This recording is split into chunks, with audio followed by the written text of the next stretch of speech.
Ciência e Saúde, com Rosânia Fernandes.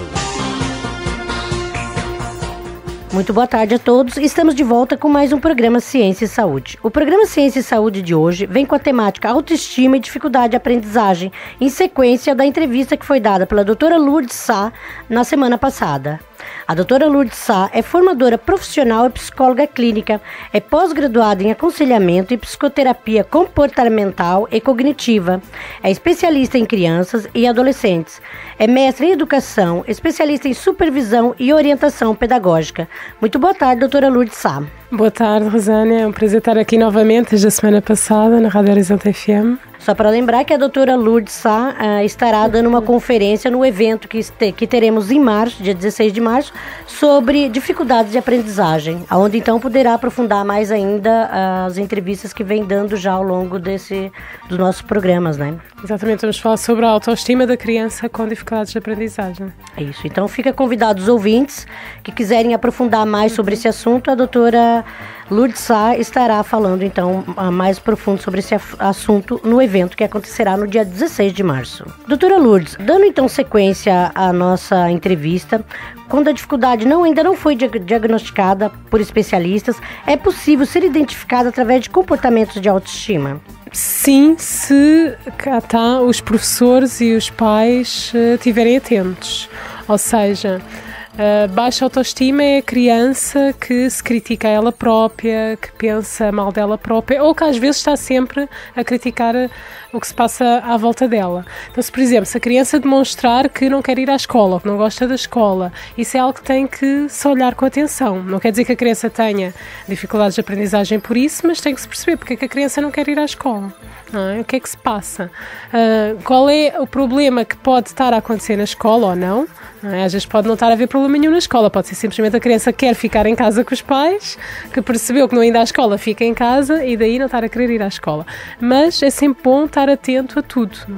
E então é importante verificar o que é que se passa na escola, se por exemplo, ela está a ter bom desempenho escolar. Se tiver a ter bom desempenho escolar, se está a aprender bem, então o problema pode ser, por exemplo, com os colegas ou com o professor. Mas verificar se ela não está a aprender ao mesmo ritmo que as outras crianças, então aí quer dizer que provavelmente pode haver uma dificuldade de aprendizagem. Porque, por exemplo, só aqui verificando como é que a dislexia começou a ser estudada, isto foi já no século XIX, final do século XIX, e foi exatamente quando se verificou uma criança de 14 anos que tinha a mesma inteligência que as crianças da mesma idade, mas não conseguia aprender a ler e a escrever. E ela tinha a mesma inteligência que as crianças da sua idade.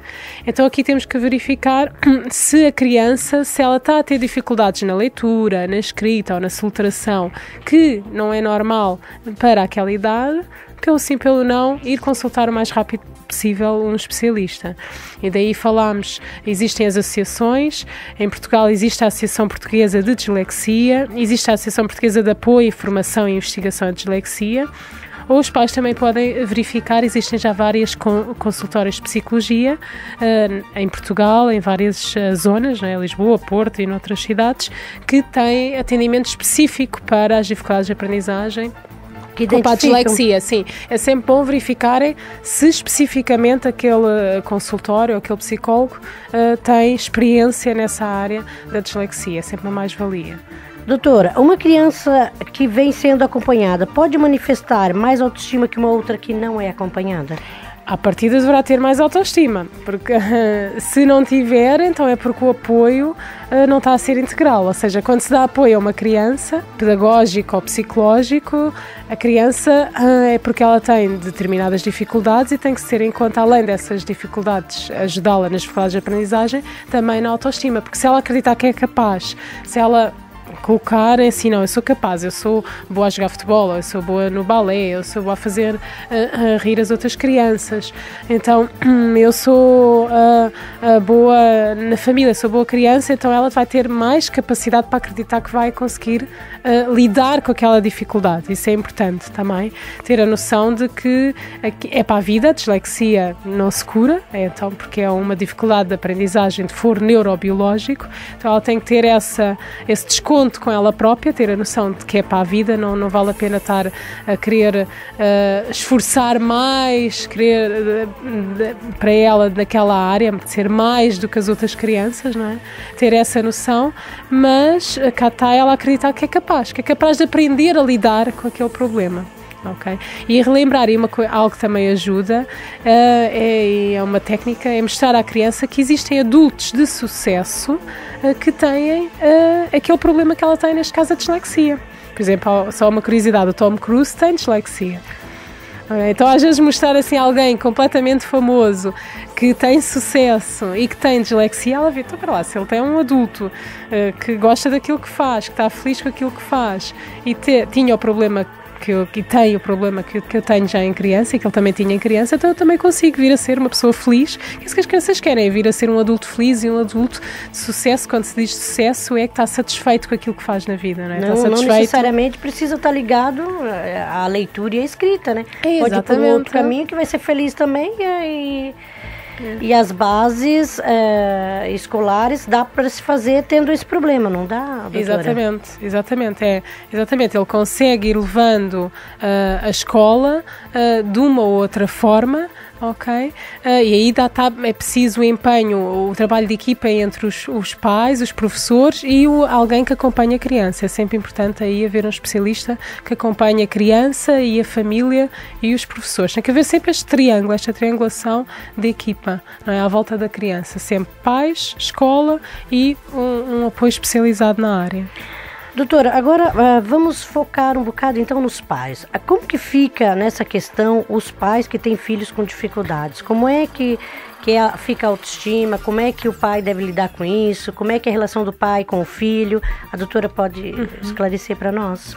Aí é importante também os pais aceitarem o filho como ele é e amarem-no incondicionalmente. Dizer, filho, seja eu amo-te como tu és, eu gosto de ti como tu és, num todo. E esquecer um pouco aquela fantasia que é muito passada aos pais atualmente, que é que o meu filho tem que ser um excelente aluno e ter o quarto todo arrumadinho e estar todo bonitinho e ser todo muito bem comportado. Não, isso é um mito. Não é? Então, e dizer, ok, o meu filho não vai se calhar ser excelente então no português aqui nas línguas, mas é o meu filho, é como ele é, ok? E ele vai ser bom noutras áreas e a questão é amá-lo incondicionalmente, não exigir que a criança tenha que ser isto ou aquilo. E depois, e isso também vai acalmar os pais, não é? Porque às vezes os pais têm muito, é passada a nível na sociedade que se o meu filho tem um determinado problema, então eu sou uma má mãe ou mau pai. É nesse sentido que eu pensei, doutora. E então é importante aí os pais não pensarem nisso, pedirem ajuda. Eu costumo dizer, quando uma mãe faz a pergunta, será que eu sou má mãe? Então é porque é uma boa mãe. Porquê, doutora? Exatamente. Porquê? Porque uma má mãe, digamos assim, seja uma mãe que maltrata, uma mãe que vai ter negligência, ela nem sequer se vai questionar. Não é? Uma mãe, vamos imaginar, que não dá de comer aos filhos, que maltrata os filhos, que não dá higiene, ela nem sequer vai, uma mãe ou pai, não é? Nem sequer se vai questionar se está a fazer certo ou errado, porque se ela questionasse, ela ia ver que não, eu tenho que dar atenção ao meu filho no sentido de dar-lhe higiene, dar-lhe o jantar todos os dias, etc. Então, quando a pessoa se questiona, é porque ela já está a exigir de si algo, a nível como mãe ou como pai, então é porque ela é uma boa mãe. Não é? E ter essa noção da mãe, também são conceitos abordados, a mãe ou o pai suficientemente bom, ou a mãe suficientemente boa. Ou seja, é a mãe que se informa e que dá o melhor que ela tem. E quando nós damos o nosso melhor, então está tudo. Quem dá o que pode, a mais não é obrigado. E esquecer aquele mito da mãe perfeita. Não existe mãe perfeita, não existe pai perfeito, não existe professor perfeito, não existe filho perfeito. Aliás, o problema da perfeição é esse, é que não existe. Ponto final. Como fica a intervenção dos professores para o sucesso da aprendizagem dos alunos? A doutora acha que já há um preparo suficiente para atender essa demanda? Ainda é preciso mais preparo, ou seja, existe algum preparo, mas ainda não é suficiente. É exigido muito dos professores atualmente. Parece que o professor tem que ser professor, educador de infância, psicólogo, terapeuta da fala, pai, mãe, muitas vezes exato, até pai, mãe. dizer, o professor só deveria ter que se preocupar em ensinar a criança a ler e a escrever e todas aquelas matérias, e não ter que ser cá está ainda dar apoio psicológico, ainda dar apoio a nível de terapia da fala. Não, isso não faz sentido. Isso é importante ter essa noção, e daí é importante os professores escreverem o que é que precisam. Se precisam de terapeuta da fala na escola, escrevam isso. Precisamos de terapeuta da fala. Se precisam de psicólogos na escola, escrevam isso todos os meses. Isso há de fazer algum efeito. Por exemplo, um centro de saúde que sentia falta de psicólogos, eles todos os meses escreviam que precisavam de psicólogos ao fim de 3 anos. Alguém lá, então abriram vagas para mais psicólogos. Então é importante que se eles sentem que precisam de determinado apoio, coloquem por escrito isso. Peçam à direção da escola, ao Ministério, todos os meses fazerem essa demanda, porque se não o dizem, eles só escrevem uma vez por ano, aí o Ministério da Educação não vai ver que realmente é preciso aqueles especialistas, e mais, vai exigir dos professores competências que são de outros profissionais. Então esse é um passo muito importante. Outra, então, é esta questão do trabalho de equipa dos professores, então, com os especialistas, e mais uma vez também trabalhar em equipa com as associações. As associações existem exatamente para dar apoio aos profissionais, aos professores e aos pais, e aí aprender mais sobre o assunto. Agora, o papel do professor é fundamental. Eu gosto de dar o exemplo, por exemplo, existe um professor que é o Ron Clark, que é nos Estados Unidos. E qual é a especialidade dele? Ele vai para o pior bairro, na pior turma, na pior escola, pega na pior turma e transforma-os em excelentes alunos. Isto é impressionante. E ele faz isto ano após ano. Agora, ele tem é possível pesquisar na internet, o professor Ron Clark, ele tem um livro que existe em português no Brasil, que é A Arte de Educar Crianças. Em inglês é Essential 55, que é as 55 regras que ele tem e que ajuda os alunos com extremas dificuldades a tornarem-se excelentes alunos. Ou seja, isto é algo muito interessante, porque mostra que então uma turma com muitas dificuldades é possível tornarem-se bons alunos. E ele consegue ter um índice de sucesso grande. Muito grande, exatamente. E agora tem exatamente já a formação de professores, e tem o site dele na internet, onde ele dá formação aos professores como é que podem usar o método dele. Isto é só um exemplo de que é possível, não vamos agora exigir que os professores coloquem uma turma em excelentes alunos, mas realmente um professor empenhado pode fazer toda a diferença. Agora, exige muito trabalho, exige isso. Existe até o filme do Ron Clark, também vale a pena ver, que é a história de Ron Clark, onde lá está, ele ia ter com os pais, ele trabalha em equipa com os pais. Então esse trabalho é fundamental, não é? Tem que se educar também os pais, é uma dedicação, né? Mais profunda. Exatamente, porque muitas vezes se a criança não tiver apoio de casa, mais probabilidade de ter problemas na escola. Doutora Lourdes, o meio onde a criança vive ou estuda tem influência então em tudo isso?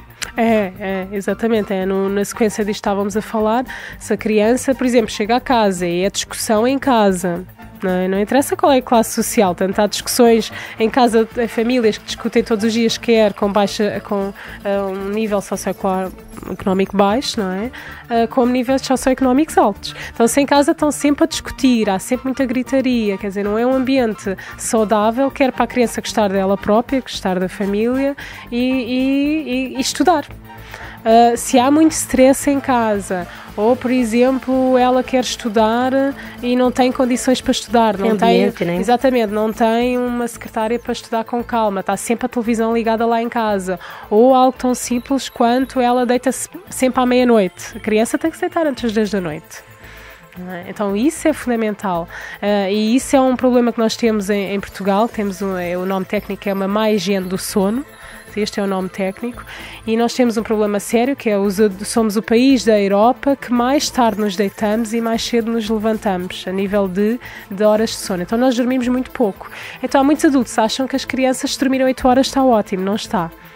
Então, só para nós termos ideia, o bebê tem que dormir 18 horas, a criança de 3 anos é 12 horas, de 5 anos e mesmo até aos 10 anos são cerca entre as 10 e as 12 horas. Até os 10 anos de idade. Até aos 10 anos de idade, exatamente. Aos 10 anos ela tem que dormir pelo menos 10 horas.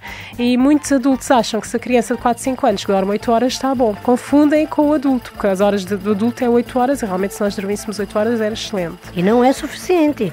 Para a criança nem pouco mais ou menos. A criança precisa dormir no mínimo 10 horas.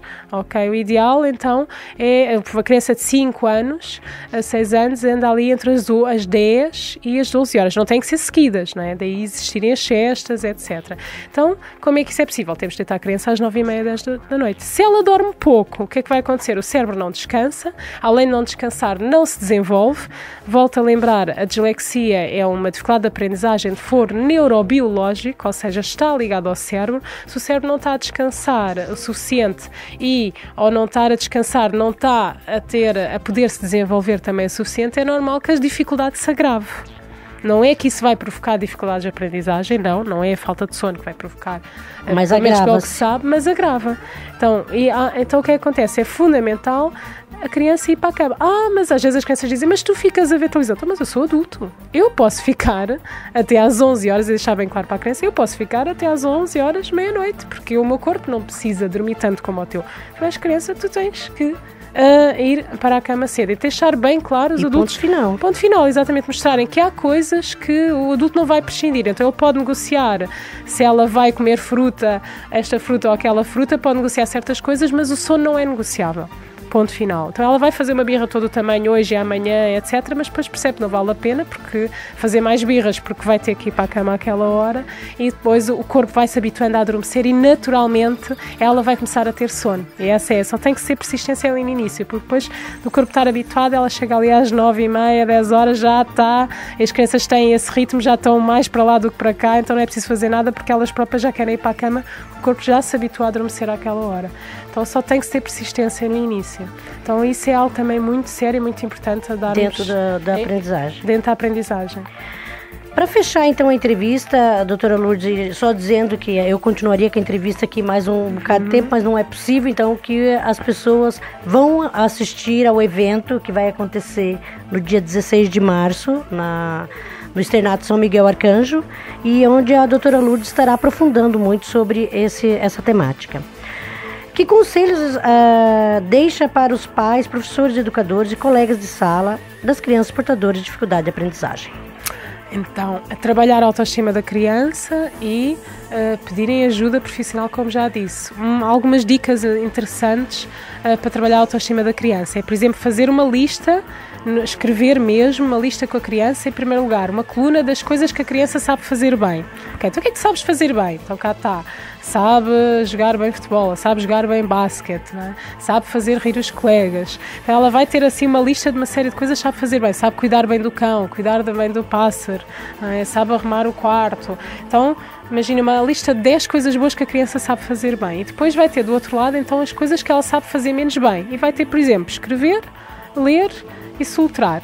Então, de repente, ela vai ver claramente, tem uma lista de 10 ou 15 coisas que sabe fazer bem e afinal é só 3, 4 ou 5 coisas que ela sabe fazer menos bem. Isso vai-lhe dar autoestima. Ok, realmente não sei, tenho dificuldade em escrever, tenho dificuldade em ler, mas eu sei fazer muitas coisas boas. Então isso é importante e ter isso bem colado no frigorífico, ter isso colado no caderno. Por exemplo, a criança sabe o caderno e tem lá a lista das coisas boas que sabe fazer melhor e aquelas que têm mais dificuldade.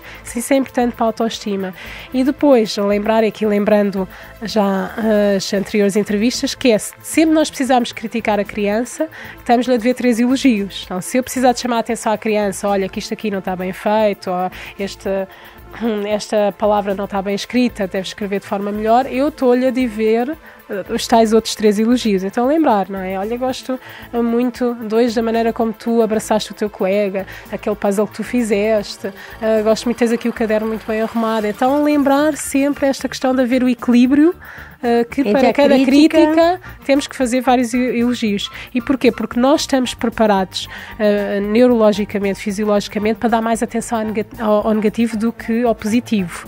Isto tem razões de sobrevivência, ou seja, quando a criança, por exemplo, coloca a mão, a bebê, no fogão, no forno e se queima, é bom que ela se lembre mais tarde daquela experiência negativa para não voltar a colocar lá a mão. Então realmente é importante a nível de sobrevivência lembrarmos do negativo. Só que o que é que acontece? Depois lembramos muitas coisas negativas e poucas de positivas. Então temos que equilibrar, e para equilibrar tem que se elogiar muito mais vezes do que cada vez que se faz uma crítica. Agradecemos então a presença da doutora Lourdes Sá aqui em nosso programa. Até uma próxima oportunidade. Obrigada. O programa Ciência e Saúde tem o apoio da revista Zen Energy, Worldprint Brindes e Publicidade, equipa Sofia Corvelo da Costa, especialistas em mediação imobiliária da Remax Costa Atlântica, Salão de Beleza Neide Carvalho, amigos do Ciência e Saúde, Clínica Cognitiva.eu, IAC Academia Internacional da Consciência e programa de televisão Ciência e Consciência do Tom Martins. Revista Zen Energy. Todos os meses nas bancas com dicas, técnicas, exercícios e soluções práticas para conseguir o equilíbrio no seu dia-a-dia. Leia a revista Zen Energy para criar autoconfiança, desenvolver a sua autoestima, fortalecer o seu relacionamento, lidar com os seus filhos ou ainda libertar-se de medos, crenças, fobias, ansiedade e stress. Todos os meses nas bancas. Revista Zen Energy. Compre e invista em si. Equipa Sofia Corvelo da Costa, especialistas em mediação imobiliária. Se pretende comprar, vender ou arrendar um imóvel, pode contar comigo e com a minha equipa, com a nossa especialidade e disponibilidade. Equipa Sofia Corvelo da Costa, da Remax Costa Atlântica. Temos as melhores soluções para si. Contacte-nos desde já 96 176 49 76. Ciência e Saúde, com Rosânia Fernandes.